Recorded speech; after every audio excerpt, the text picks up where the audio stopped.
ഇപ്പം ഏത് നിങ്ങൾ DPP തുറന്നു നോക്കിയാലും, ഞാനിപ്പോ ഫിസിക്സ് ഒരെണ്ണം എടുക്കുകയാണ്. ഫിസിക്സ് എടുക്കുന്ന സമയത്ത് ഇപ്പൊ ഫിസിക്സ് എടുക്കുകയാണെങ്കിൽ നിങ്ങൾ നോക്കിക്കഴിഞ്ഞാൽ ഇതിനകത്ത് കൃത്യമായി അല്ലെ, ഇതിപ്പം നിങ്ങൾ വിചാരിക്കും ഈ ഒരു ബുക്ക് ഇതൊരു പാഠമാണ്.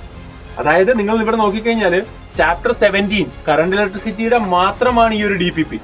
ഇങ്ങനെ ഇത് എത്രയാണ് നിങ്ങൾ നോക്കിയ പാർട്ട് 12ാമത്തെ പാർട്ടാണ്. ഇങ്ങനെ 20 പാർട്ടോളമായിട്ട് ചെറിയ ചെറിയ ബുക്കുകളായിട്ടാണ് ഈ DPP വരിക. അപ്പൊ ഇവിടെ നോക്കിക്കഴിഞ്ഞാൽ നിങ്ങൾക്ക് മനസ്സിലാകും ഈ ചാപ്റ്റർ കവർ ചെയ്തിട്ടുള്ള എന്തൊക്കെയാണ് ഒരു ടോപ്പിക് എടുക്കുമ്പോൾ ഉള്ളതെന്ന് ചോദിച്ചു കഴിഞ്ഞാൽ അതിൽ നിന്ന് വരുന്ന എല്ലാ ഇക്വേഷൻസും കാര്യങ്ങളും കോൺസെപ്റ്റും അവിടെ കവേർഡ് ആയിരിക്കും അല്ലെ. പിന്നെ അത് കഴിഞ്ഞാൽ എന്താണ്, ഓരോ പേൾ വീഡിയോ കഴിയുമ്പോൾ ക്വസ്റ്റ്യൻസ് അവിടെ വീഡിയോ ക്വസ്റ്റ്യൻസ് ഉണ്ട്, ക്ലാസ് റൂമിൽ ചെയ്യുന്ന ക്ലാസ് റൂം ക്വസ്റ്റ്യൻസ് ഉണ്ട്, സ്പെഷ്യൽ നോട്ട്സ് അവിടെ എന്തെങ്കിലും കൊണ്ട് ആഡ് ചെയ്തിട്ടുണ്ടാകും.